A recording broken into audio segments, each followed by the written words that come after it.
ಲಾಲ್ ಕೃಷ್ಣ ಅಡ್ವಾಣಿಯವರಿಗೆ ಭಾರತ ರತ್ನ ನೀಡಿರೋದಕ್ಕೆ ಎಲ್ಲೆಡೆ ಸಂತಸ ವ್ಯಕ್ತವಾಗ್ತಾ ಇದೆ. ಅದರಂತೆ ಲಿಂಗೈಕ್ಯ ಡಾಕ್ಟರ್ ಶಿವಕುಮಾರ್ ಶ್ರೀಗಳಿಗೆ ಮರಣೋತ್ತರ ಭಾರತ ರತ್ನ ನೀಡಬೇಕು ಅಂತ ನಿಮ್ಮ TV5 ಕನ್ನಡ ಅಭಿಯಾನವನ್ನ ಮಾಡ್ತಾ ಇದೆ. ಇದಕ್ಕೆ ರಾಜ್ಯಾದ್ಯಂತ ಜನರು ಕೂಡ ಬೆಂಬಲ ನೀಡುತ್ತಿದ್ದಾರೆ. ಬೆಂಗಳೂರಿನಲ್ಲೂ ಕೂಡ ನಡೆದಾಡುವ ದೇವರಿಗೆ ಭಾರತ ರತ್ನ ನೀಡಬೇಕು ಅಂತ ಜನರು ಮನವಿ ಮಾಡಿಕೊಂಡಿದ್ದಾರೆ. ಪ್ರೀತಿ ಪ್ರೇಮದಿಂದ ನಾವು ಇವತ್ತು ಕಳಕಳಿಯಿಂದ ಕೇಳ್ತಾ ಇದ್ದೀವಿ. ಕೇಂದ್ರ ಸರ್ಕಾರ ಇವತ್ತು ಅದ್ವಾನಿಯವರಿಗೆ ಒಂದು ಗೌರವ ಸೂಚಿಸಿದೆ. ಅಂಥ ಒಂದು ಪ್ರಶಸ್ತಿಗೆ ಒಂದು ಬೆಲೆ ಬರಬೇಕಂತಂದ್ರೆ ಪರಮ ಪೂಜ್ಯ ಸ್ವಾಮೀಜಿಗಳಿಗೂ ಕೂಡ ಆ ಒಂದು ಪ್ರಶಸ್ತಿ ಸಿಕ್ಕಿದ್ರೆ ಭಾರತದಲ್ಲಿ ಮಾತ್ರ ಅಲ್ಲ, ಪ್ರಪಂಚದಾದ್ಯಂತ ಅವರೇನು ಅನುಯಾಯಿಗಳಿದ್ದಾರೆ ಅವರಿಗೆ ಒಂದು ಸಂತೃಪ್ತಿ, ಮುಂದೆ ಬರುವ ಜನಾಂಗಕ್ಕೆ ಅವರ ಹಾದಿನಲ್ಲಿ ನಡೆದು ದೇಶಕ್ಕೆ ಸೇವೆ ಮಾಡೋದಕ್ಕೂ ಸಮಾಜ ಸೇವೆ ಮಾಡೋದಕ್ಕೂ ಒಂದು ಪ್ರೋತ್ಸಾಹ ಸಿಗುತ್ತೆ ಅಂತ ನಾನು ಅಂದ್ಕೊಂಡಿದ್ದೀನಿ. ಈ ದೃಷ್ಟಿಯಲ್ಲಿ ನಾನು ಕೇಂದ್ರ ಸರ್ಕಾರಕ್ಕೆ ಕಳಕಳಿಯಿಂದ ಕೇಳ್ಕೊಳ್ತಾ ಇದ್ದೀನಿ, ದಯವಿಟ್ಟು ಆದಷ್ಟು ಬೇಗ ಕೊಟ್ಟರೆ ನಮ್ಮ ರಾಷ್ಟ್ರ. ನಮ್ಮ ಡಾಕ್ಟರ್ ತ್ರಿವಿಧ ದಾಸೋಹಿ ಡಾಕ್ಟರ್ ಶಿವಕುಮಾರ್ ಮಹಾಸ್ವಾಮೀಜಿ ಅವರಿಗೆ ಕೇಂದ್ರ ಸರ್ಕಾರ ಈಗ ಹೇಗೆ ನಮ್ಮ ಬಿಜೆಪಿಯ ಭೀಷ್ಮ ಅಂತಲೇ ಕರೀತಾರೆ, ಅವರಿಗೆ ಕೊಟ್ಟಂತ ಒಂದು ಭಾರತ ರತ್ನ ಪ್ರಶಸ್ತಿಯನ್ನ ನಮ್ಮ ತ್ರಿವಿಧ ದಾಸೋಹಿ ಡಾಕ್ಟರ್ ಶಿವಕುಮಾರ್ ಮಹಾಸ್ವಾಮೀಜಿ ಅವರಿಗೂ ಕೂಡ ಸಲ್ಲಬೇಕು. ಅವರು ವಿಶ್ವರತ್ನ, ಆದರೆ ಭಾರತ ರತ್ನನ ನಾವು ಕಾಯ್ತಾ ಇದ್ದೀವಿ. ಇಡೀ ಪ್ರಪಂಚದಲ್ಲಿ ಇಲ್ದಂತ ವ್ಯಕ್ತಿ ಕರ್ನಾಟಕದಲ್ಲಿ ಒಬ್ರು ಇದ್ದಾರೆ.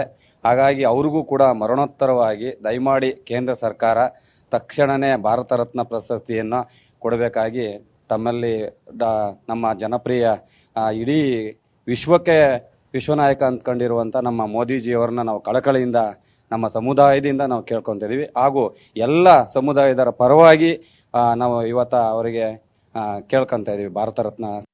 ನಿರಂತರ 80 ವರ್ಷಗಳ ದಾಸೋಹ ಸೇವೆಯನ್ನ ಅವ್ರು ಇರೋವರೆಗೂ ಸಹಿತ ಮಾಡ್ಕೊಂಡು ಬಂದಿದ್ದಾರೆ. ಅವರಿಗೆ ತ್ರಿವಿಧ ದಾಸೋಹಿ, ನಡೆದಾಡುವ ದೇವರು, ಇಷ್ಟೆಲ್ಲ ಪ್ರಶಸ್ತಿಗಳು ಭಾರತ ರತ್ನ ಕೊಡಬೇಕು ಅಂತೇಳಿ ನಾವು ಕೇಳ್ಕೊಂಡ್ ಬರ್ತಾ ಇದ್ದೀವಿ. ಅವರಿಗೆ ದಯವಿಟ್ಟು ಕೇಂದ್ರ ಸರ್ಕಾರ ಇದ್ರ ಬಗ್ಗೆ ನಿರ್ಧಾರ ತಗೊಂಡು ಕೊಡ್ಬೇಕು ಅಂತ ನಾವು ಬೇಡ್ಕೊಂತೀವಿ. ನಮ್ಮ ಸಮುದಾಯ ಪರವಾಗಿ ಬೇಡ್ಕೊಂತೀವಿ. ನಿರಂತರ 80 ವರ್ಷ ಈ ಏನು ಸಮಾಜದಲ್ಲಿ ಡಾಕ್ಟರ್ ಶಿವಕುಮಾರ್ ಸ್ವಾಮೀಜಿ ಅವರಿಗೆ ಭಾರತ ರತ್ನವನ್ನು ಕೊಡಬೇಕು ಅನ್ನುವ ಒಂದು ಮಾತು ಕೇಳಿ ಬರ್ತಾ ಇದೆ.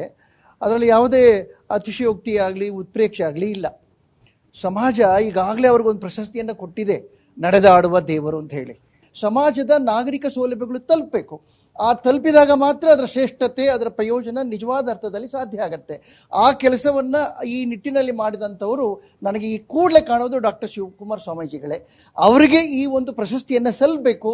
ಕೇಂದ್ರ ಸರ್ಕಾರ ಈ ನಿಟ್ಟಿನಲ್ಲಿ ದೃಢವಾದ ನಿರ್ಧಾರವನ್ನು ಮಾಡಬೇಕು. ಸಮಾಜದಕ್ಕೆ ಗೌರವನ ಕೊಟ್ಟಂತ, ಸೇವೆಯನ್ನು ಮಾಡಿದಂಥ ಇಂತಹ ವ್ಯಕ್ತಿಗೆ ಆ ಪ್ರಶಸ್ತಿಯನ್ನು ಕೊಡುವುದರ ಮೂಲಕ ಕೇಂದ್ರ ಸರ್ಕಾರದ ಅನೇಕ ಯೋಜನೆಗಳನ್ನು ಜನ ಮೆಚ್ಚಿಕೊಂಡಿದ್ದಾರೆ. ಇದು ಕೂಡ ಮೆಚ್ಚಿಕೊಳ್ಳುವಂತಹ ಯೋಜನೆ ಆಗುತ್ತೆ ಅಂತ ಹೇಳಿ ನನ್ನ ಮಾತನ್ನು ಹೇಳ್ತೇನೆ. ನಮಸ್ಕಾರ. ಸರ್ವೇ ಜನೋ ಸುಖಿನೋ ಭವಂತು ಅನ್ನುವಂತಹದ್ದು ನಮ್ಮ ಸನಾತನ ಸಂಸ್ಕೃತಿ ಪರಂಪರೆಯ ಧ್ಯೇಯ ವಾಕ್ಯ. ಹಾಗೆ ಸ್ವಾಮಿ ವಿವೇಕಾನಂದರು ಒಂದು ಮಾತನ್ನು ಹೇಳ್ತಾರೆ, ದೀನ ದರಿದ್ರ ದೇವೋಭವ. ಈ ಸರ್ವೇ ಜನ ಸುಖಿನೋ ಭವಂತು ಮತ್ತು ದೀನ ದರಿದ್ರ ದೇವೋಭವ ಎನ್ನುವಂತಹ ಮಾತುಗಳಿಗೆ ಪೂರಕವಾಗಿ ನಡೆದಂತವರು ನಮ್ಮ ಸಿದ್ಧಗಂಗಾ ಸ್ವಾಮಿಗಳು. ಬಹುಶಃ ಯಾರೂ ಊಹಿಸ್ಲಿಕ್ಕೆ ಸಾಧ್ಯ ಇಲ್ಲದಿರುವಂತಹ ಎಲ್ಲಾ ಸರ್ವ ಜನಾಂಗದ ತೋಟವನ್ನಾಗಿ ಮಾಡಿ ಅಂತ ಮಕ್ಕಳಿಗೆ ಶಿಕ್ಷಣವನ್ನ ಕೊಟ್ಟಂತಹದ್ದು. ಬಹುಶಃ ಅವರಿಗೆ ಭಾರತ ರತ್ನ ಪ್ರಶಸ್ತಿ ಬರಬೇಕಿತ್ತು. ಪ್ರತಿ ವರ್ಷ ಕಾಯ್ತಾ ಇದ್ವಿ ನಾವು. ಅಂತಹ ಭಾರತ ರತ್ನ ಪ್ರಶಸ್ತಿ ಕೊಡ್ಲಿ ಅಂತ ನಮ್ಮ ಸನ್ಮಾನ್ಯ ಪ್ರಧಾನಮಂತ್ರಿಗಳಾದಂತಹ ನರೇಂದ್ರ ಮೋದಿ ಅವರಲ್ಲಿ ಕೈ ಮುಗಿದು ಕೇಳ್ಕೊಳ್ತೀನಿ. ಸರ್ವೇ